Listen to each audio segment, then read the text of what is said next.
The barn hadn't smelled of anything but hay and rot in years until she showed up. Marshall Gaines didn't ask her name the first time. Didn't offer one either. Just pointed at the shovel, then at the stalls, and left the door unlatched behind him.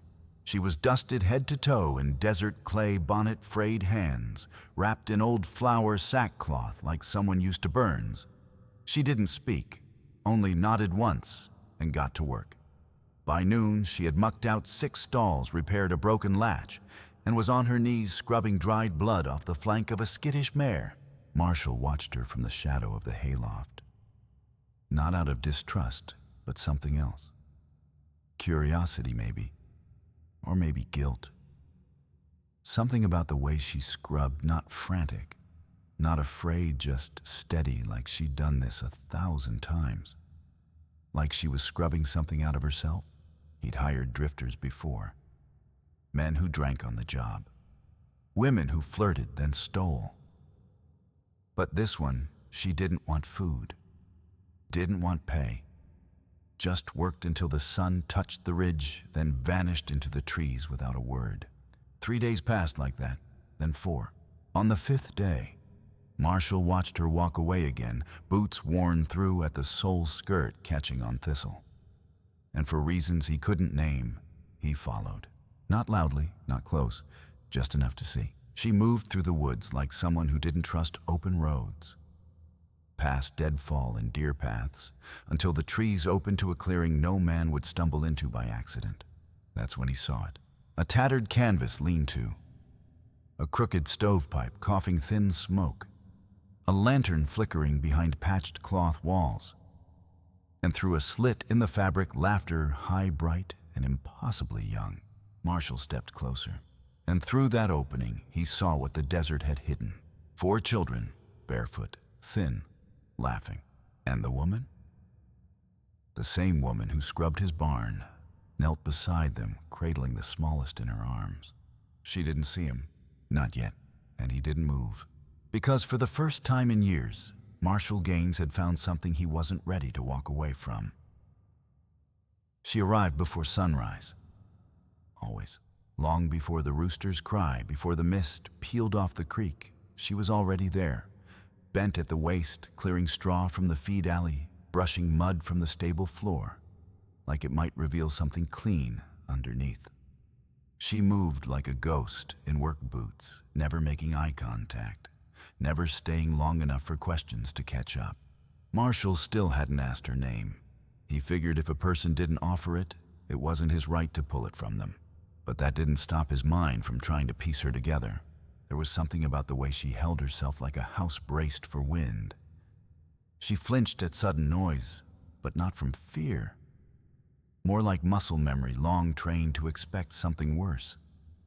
Her hands told stories, her mouth refused, blistered, calloused, but careful. When she touched the old gray mare, it wasn't just kindness.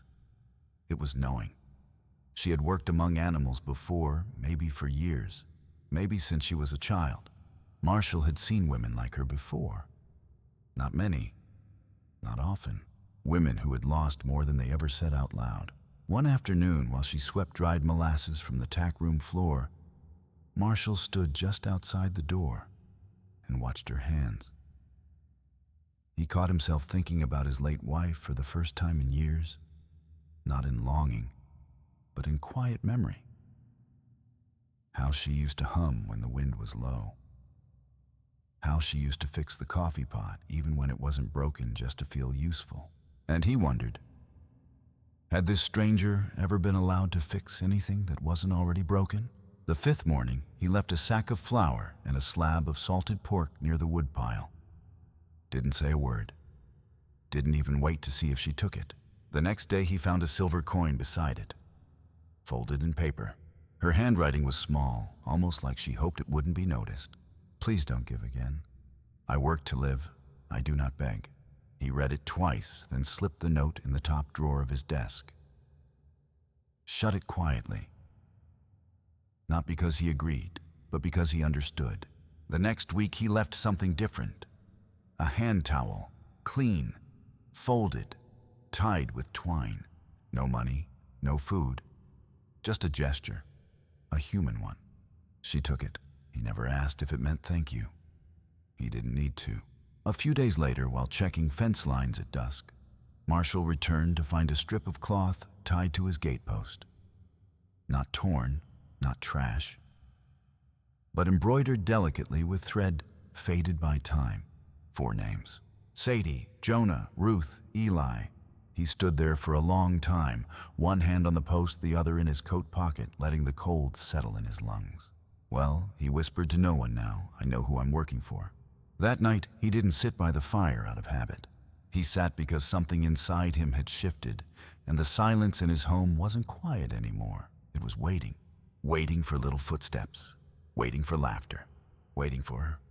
It started with a shadow, not the kind that slips across the barn floor at dusk or curls under the porch when the lantern's low, but the kind that rides in on horseback full of dust and questions. Marshall spotted him before the dogs did. A rider in black cutting across the ridge trail without so much as tipping his hat. Dust clung to his coat like smoke. His boots hung heavy in the stirrups. And even from a distance, Marshall could tell this wasn't someone who asked permission. He met the man at the gate. No hand extended, no pleasantries. Name's Pike, the man said, tugging off one glove. Luther Pike. I'm looking for a woman, about yay tall, brown hair, travels light, got 4 brats in tow. Marshall said nothing, just leaned on the gatepost like it might keep the world from slipping sideways. Pike continued smirking like he already knew the answer. She worked my camp outside Helenia. Cooked, mostly, cleaned, ran off a while back, took things that didn't belong. Children, mostly. Marshall didn't flinch. But inside something cracked. Not panic rage. A slow old kind that felt like snow melt building behind a dam. She yours, he asked. Not by blood, Pike replied. But legally, yeah. Got papers, signatures, county seal and all. He tapped a leather pouch hanging from his saddle. I could make trouble, he added. But I ain't unreasonable. Give me the kids. She can go free. No law broken, no feathers ruffled. I'm a man of compromise. Marshall stared at him. Said only, this ain't a negotiating kind of place. Pike grinned, flicked his reins, and turned without another word. That night, Marshall didn't sleep. He sat by the hearth the same way he had every winter since the war ended, boots off, pipe unlit, eyes fixed on the fire like it might tell him how to keep good people from burning. In the morning, the barn was quiet. Etta didn't come. He waited. An hour. Then 2. By sundown, he knew she was running again. He saddled his horse without speaking. No note, no rifle. Just the coat with the worn collar and the rope already coiled by instinct. The trail was thinner than he remembered. The trees tighter. The cold sharper. When he reached the clearing, he stopped. Something was wrong. The canvas tarp had collapsed, snow piled high on its creased back like a broken wing. The stovepipe was dark. No smoke, no light. He pushed through the flap mud, sucking at his boots, and found them. The children curled together like pups beneath fraying quilts. No fire, no warmth, just breath. Faint. And beside them, Etta. She was slumped against the wall. Head lolled to the side, blood streaked at her temple. Her arms were still outstretched, as if she'd used her body to shield them from the roof's collapse. Etta, he said, voice low, calm. Etta, you with me? Her eyelids fluttered. She didn't answer. Didn't have to. He gathered the youngest child, first Ruth, he thought, and then Eli. He called to Jonah and Sadie, the older 2, and they rose without a sound, eyes wide, limbs stiff. He turned back to Etta. We're going, he said like there was no room for argument. And she, even bleeding, even broken, nodded once and tried to stand. He caught her when she staggered, didn't let go. Back at the ranch, the fire had already been lit. He pushed open the cabin door and stepped aside, letting the children in first. Sadie hesitated on the threshold, unsure if this was a shelter or a trap. Then Marshall knelt, held out the cup of milk from the stove, just enough warmth to wrap her fingers around. She took it. Behind her, Etta stood in the doorway, coat, dripping eyes unreadable. Marshall didn't say a word. He didn't need to, because somewhere in the stillness, she stopped running. And somewhere in his chest, he stopped living alone. The storm had passed, but its damage lingered in wood and wind and silence. Etta didn't speak the next day. Not when Marshall brought her warm broth. Not when Sadie reached for her hand in the morning light. She sat near the fire cheeks, pale stitches barely holding the side of her temple together. And when she did finally speak, it wasn't loud. It wasn't angry. It was an apology. "I should have told you," she whispered. From the beginning, Marshall leaned against the door from arms, crossed face, unreadable. She didn't wait for permission to go on. "They weren't mine, not by blood, not by name. Just mine in the way you feel the wind before it touches your skin. Mine in the way they looked at me that first night, like I was the only thing that stood between them and the dark." She stared into the fire. "The place I came from, it wasn't a home. It was a camp, east of Helena. A mining site, they said, but we all knew better. Children worked in shafts too small for men. No papers, no wages, just labor and silence." Marshall's jaw tightened. "I cooked. That was my job. Until the night one of the boys, Noah, he was 11, collapsed in the dirt and didn't get back up." Her voice cracked. "They buried him behind the tool shed like a dog. For a long moment, the only sound was the soft clink of Ruth's spoon in her tin bowl. I couldn't leave them," she said. "Not after that. So the night the fire started, I still don't know how I grabbed the 4 I could carry, and we ran. I didn't stop until my feet bled." Marshall walked over, knelt by the fire, and stoked it with care. Then looked at her. "You don't have to run anymore." She didn't reply, but her eyes, those tired, storm-worn eyes, held his for the first time, and didn't look away. 2 days later, a woman arrived at the ranch, older, gray hair tucked in a tight bun, apron stiff with starch. She walked with a kind of posture that said she'd survived harder winters than this one. "Name's Abigail Webb," she said, stepping over a muddy threshold like she belonged there. Marshall raised an eyebrow. "Can I help you?" "You already have," she said, pulling a satchel from her side. "But now I'll help you back." She laid the leather bag on the kitchen table and unbuckled it with hands that didn't shake. Inside, a faded photograph, curled at the edges, yellowed with time. It showed a group of children lined up behind a rickety building, half barefoot, all hollow-eyed. Marshall recognized the backdrop. "That's the Helena camp," Abigail said. "My son used to run supply wagons up that way. He took that photo before he left for the war. Didn't know what he was capturing at the time." She pulled out a small ledger next. "And this is a journal my daughter kept. She was a nurse, worked briefly at the outpost near that camp. Said a man named Pike came through often. Paid cash. No questions." She tapped one entry. "Children not fed, some whipped. One boy missing, staff too afraid to speak." Abigail looked up. "I didn't know who I was saving this for, but I reckon now I do." That night, Etta sat at the table, the photograph in her hands. Jonah leaned against her side. Sadie traced the faces in the photo with a trembling finger. "I remember him," she whispered. "That's Noah." Marshall stood near the window, arms crossed, watching the lantern light flicker against Abigail's open ledger. "You're going to be asked to testify," he said. Abigail smiled grimly. "I've been quiet too long." Etta looked at Marshall. "Even if the court listens, it doesn't change that I ran, that I took children without consent." Marshall stepped toward her. "You saved them." She shook her head. "They'll still call it stealing." He knelt down beside her chair, rested one hand lightly on the edge of the table. "They can call it what they want," he said. "But out here we know better. Out here we call it family." She didn't cry. Not then. But she reached for his hand. And for the first time in years, he let someone hold it. The courtroom smelled of old pine and ink. Too clean, too bright, like the truth couldn't quite breathe inside. Etta sat still in a borrowed dress, hands folded tight in her lap. The children, Sadie, Jonah, Ruth, Eli, sat in the row behind her, quiet as shadows. Marshall stood near the back arms, crossed boots planted like fence posts. And across the aisle, Luther Pike lounged in his chair with a half-smile hat tipped low, papers fanned out before him like winning cards. The judge cleared his throat.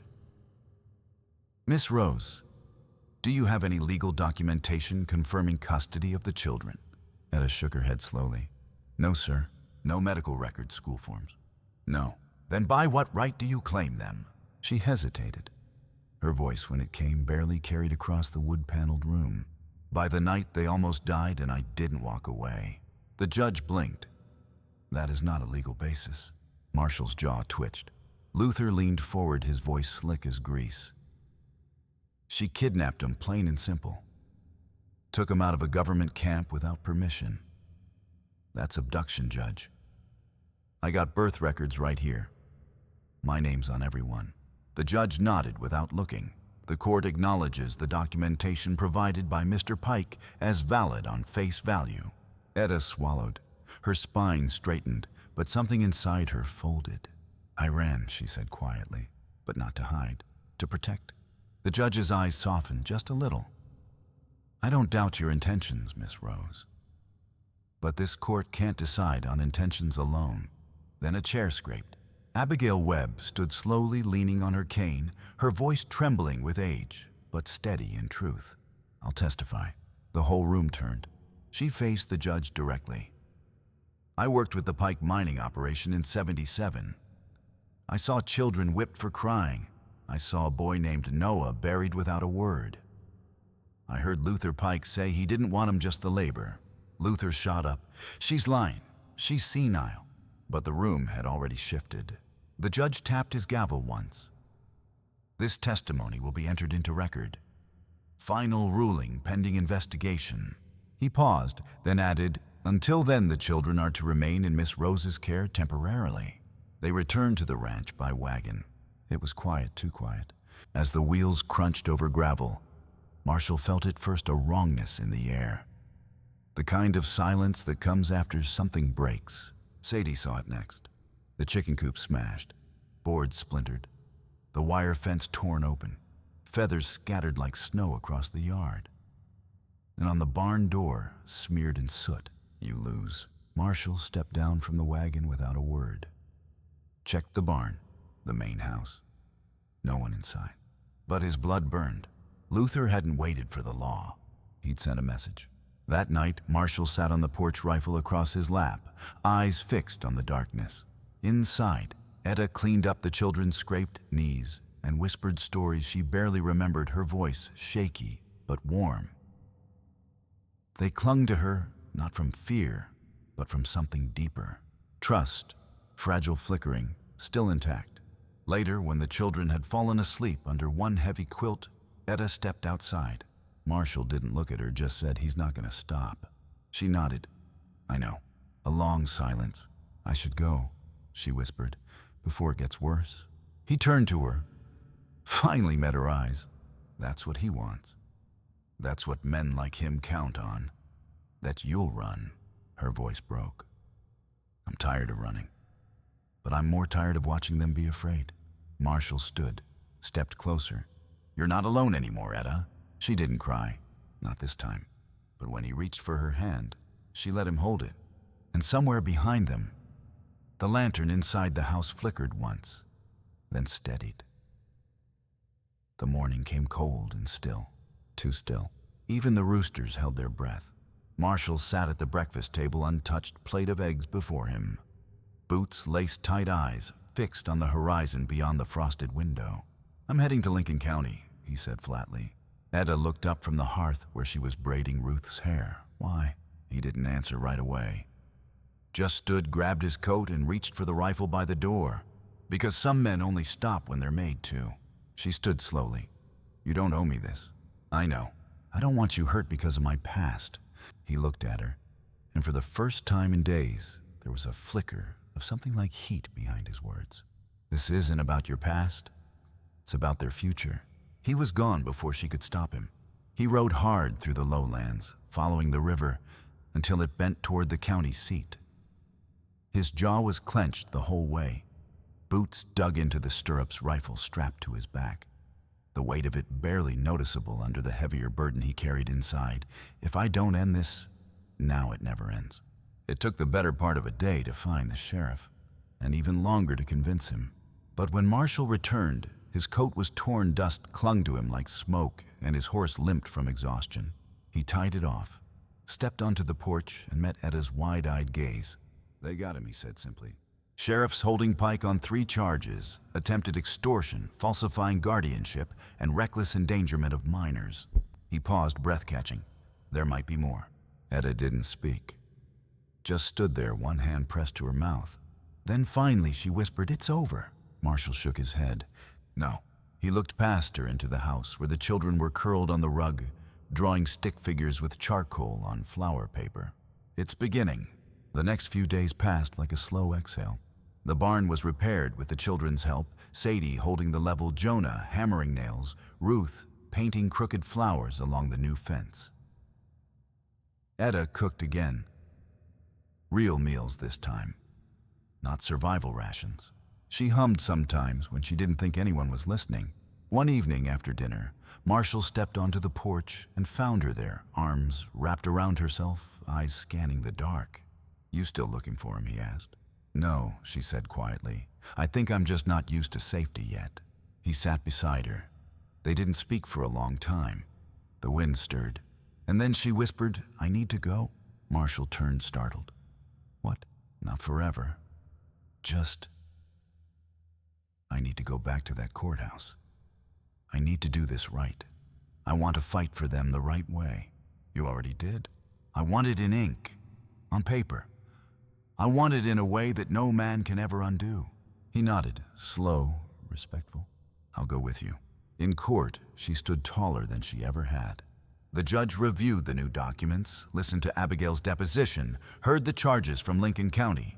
Pike sat with no smirk this time, just a crooked scowl and wrists bound in iron. When asked again if she had legal custody, Etta held her breath and said, "No, sir. But I have something stronger." The judge looked up. "I have 4 hearts that beat beside mine. 4 names that hold me upright. I may not have a paper trail, but I have the trail we walked together to survive. I have bruises they don't see anymore, and laughter they didn't used to have." He didn't ask for more. The gavel came down. Guardianship is granted to Etta Rose Gaines. That night, back on the porch, under a sky bloomed with stars, Etta leaned into Marshall's shoulder. "They gave me the right to stay," she said. Marshall looked down at her. "I gave it to you a long time ago." She hesitated. "I don't want to just stay." He waited. "I want to belong. I want the children to have a name that means safety, not shame. I want them to stand in this house and know it's theirs." She turned to face him fully. "I want your name, Marshall, if you'd give it." His hand found hers without hesitation. "You had it," he said, "before you even knew to ask." Spring came slow to the valley that year. The frost melted shyly, as if unsure whether it was safe to leave. The river swelled just enough to remind the land it was still alive. And the chicken coop, rebuilt now with straight beams and bright paint, stood like a small promise kept. Marshall found himself waking early, not out of habit, but out of something softer. He'd walk the fence line just to hear the laughter spilling from the open kitchen window, Eli humming nonsense, Ruth giggling at nothing, Sadie scolding Jonah like a tired old soul in a 10-year-old's frame. Inside, Etta moved through the home with the quiet authority of someone who had finally decided she could take up space. She still folded towels, just so still checked the fire twice before bed, but there was no tension in it now. No fear, only care. One morning, Marshall stepped onto the porch and found her kneeling in the dirt beside the steps. A child's hand pressed into wet cement. Then another. Then another. She looked up at him, smudged with dust, her eyes clear. "They wanted to leave something permanent," she said. He crouched beside her, dipped his own hand into the mix, and pressed it down. When he pulled away, 5 prints sat side by side in the stone. Etta smiled soft and slow.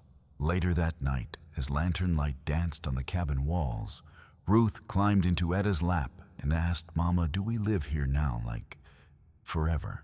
Etta kissed her hair. "We live here as long as it feels like home." "And how long is that?" Etta looked across the room. Marshall reading with Jonah at his side, Sadie drawing horses on scrap parchment, Eli curled up like a pup in front of the fire. She whispered, "Longer than fear, longer than running." Years passed like that, quietly, steadily, sweet as warmed honey. People stopped knocking. They simply came. Women with no papers, boys with no fathers, children with nothing but a name and a bruised kind of silence, and Etta welcomed them all. The sign above the door faded with time, but the words never did. This land raises more than crops. It raises hearts. Marshall carved it himself, no nails, no paint. Just the truth in wood. And when people asked if they could stay, Etta no longer said yes. She just opened the door, because some places don't need permission. Some families aren't made by blood. Some names are given, and some are earned. And if somewhere in you, maybe on a quiet night, or in the space between breaths, you felt what we felt, if this story curled into your chest like warm firelight after a long storm, then maybe it's time you stayed a little longer. Hit that subscribe button to join us at SOTI. Wild West Stories. We tell tales like this about love that grows from ruin, about people who stop running about doors that never have to close again. We'll keep the lantern lit, just in case you come knocking.